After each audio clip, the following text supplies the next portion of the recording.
Hi friends, it's Mrs. Graves, and I'm going to read another story here for you. This one's called Enemy Pie. Enemy Pie, written by Derek Munson and illustrated by Tara Callahan King. It should have been a perfect summer. My dad helped me build a tree house in our backyard. My sister was at camp for 3 whole weeks, and I was on the best baseball team in town. It should have been a perfect summer, but it wasn't. It was all good until Jeremy Ross moved into the neighborhood, right next door to my best friend Stanley. I did not like Jeremy Ross. He laughed at me when he struck me out in a baseball game. He had a party on his trampoline, and I wasn't even invited. But my best friend Stanley was. Jeremy Ross was the one and only person on my enemy list. I never even had an enemy list until he moved into the neighborhood. But as soon as he came along, I needed one. I hung it up in my treehouse where Jeremy Ross was not allowed to go. Dad understood stuff like enemies. He told me when he was my age, he had enemies too. But he knew of a way to get rid of them. I asked him to tell me how. "Tell you how? I'll show you how," he said. He pulled a really old recipe book off the kitchen shelf. Inside, there was a worn-out scrap of paper with faded writing. Dad held it up and squinted at it. "Enemy pie," he satisfied. You may be wondering, what exactly is in enemy pie?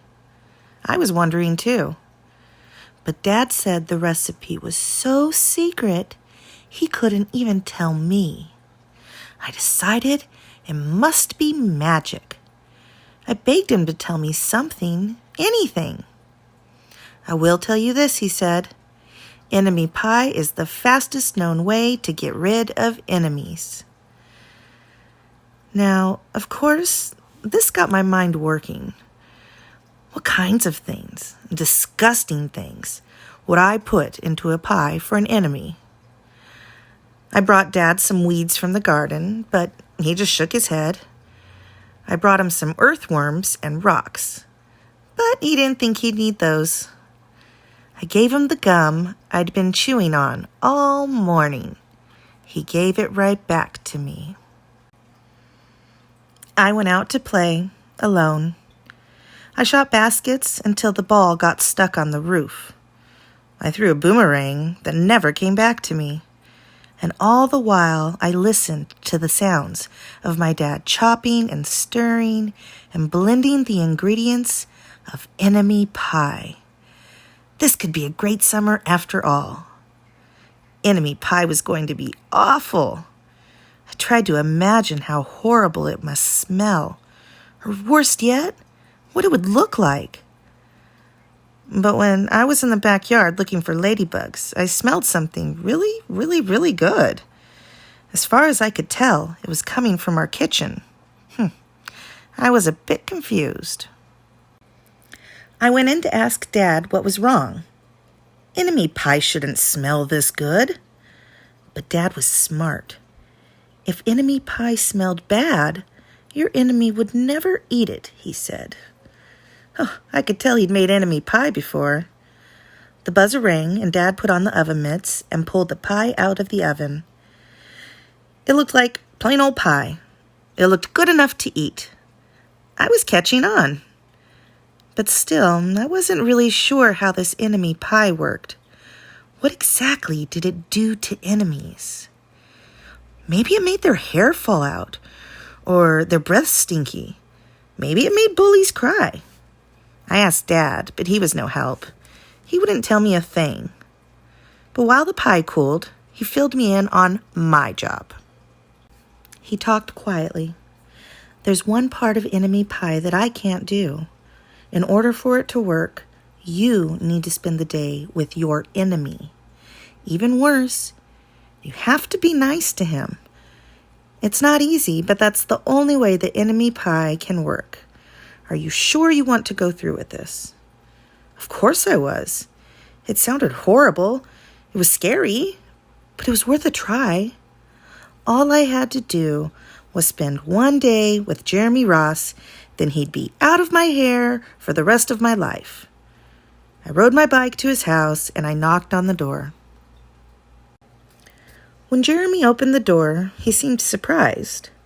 He stood on the other side of the screen door and looked at me, waiting for me to say something, but I was nervous. Can you play?"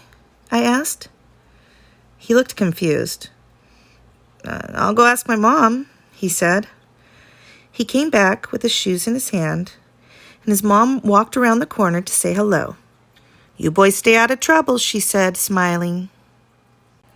We rode bikes for a while and played on the trampoline. Then we made some water balloons and threw them at the neighbor girls. But we missed. Jeremy's mom made us lunch. After lunch, we went over to my house. It was strange, but I was kind of having fun with my enemy. He almost seemed nice. But, of course, I couldn't tell Dad that, since he had worked so hard to make this enemy pie. Jeremy Ross liked my basketball hoop. He said he wished he had a basketball hoop, but they didn't have room for one. I let him win a game, just to be nice. Jeremy Ross knew how to throw a boomerang. He threw it and it came right back to him. I threw it and it went over my house and into the backyard. We climbed over the fence to find it, and the first thing Jeremy noticed was my treehouse. My treehouse was my treehouse. I was the boss. If my sister wanted in, I didn't have to let her. If my dad wanted in, I didn't have to let him. And if Jeremy wanted in, "Can we go in it?" he asked. Oh, I knew he was going to ask me that. But he was the top person, the only person on my enemy list. And enemies aren't allowed in my treehouse. But he did teach me to throw a boomerang, and he did have me over for lunch, and he did let me play on his trampoline. He wasn't being a very good enemy. "Okay," I said, "but hold on." I climbed up ahead of him and I tore the enemy list off the wall. I had a checkerboard and some cards in my treehouse, and we played games until my dad called us down for dinner. We pretended like we didn't hear him, and when he came out to get us, we tried to hide from him, but somehow he found us. Dad made macaroni and cheese for dinner, my favorite. It was Jeremy's favorite, too. Maybe Jeremy Ross wasn't so bad after all. I was beginning to think that maybe we should just forget about the enemy pie. But sure enough, after dinner, Dad brought out the pie. I watched as he cut the pie into 8 thick slices. "Dad," I said, "sure is nice having a new friend in the neighborhood." I was trying to get his attention and trying to tell him that Jeremy Ross was no longer my enemy. But Dad only smiled and nodded. I think he thought I was just pretending. Dad dished up 3 plates side by side with big pieces of pie and giant scoops of ice cream. He passed one to me and one to Jeremy. "Wow," Jeremy said, looking at the pie. "My dad never makes pies like these." It was at this point that I panicked. I didn't want Jeremy to eat the enemy pie. He was my friend. I couldn't let him eat it. "Jeremy, don't eat it. It's bad pie. I think it's poisonous or something." Jeremy's fork stopped before reaching his mouth. He crumpled his eyebrows and he looked at me funny. I felt relieved. I had saved his life. I was a hero. "If it's so bad," Jeremy asked, "then why has your dad already eaten half of it?" I turned to look at my dad, and sure enough, he was eating the enemy pie. "Good stuff," he mumbled through a mouthful. And that was all he said. I sat there watching them eat enemy pie for a few seconds. Dad was laughing, Jeremy was happily eating, and neither of them was losing any hair. Seemed safe enough. so I took a tiny taste. Enemy pie was delicious! After dessert, Jeremy rode his bike home, but not before inviting me over to play on his trampoline in the morning. He said he'd teach me how to flip. As for enemy pie, I still don't know how to make it, and I still wonder if enemies really do hate it, or if their hair falls out, or if their breath turns bad.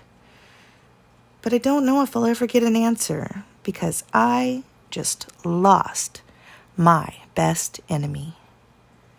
The end.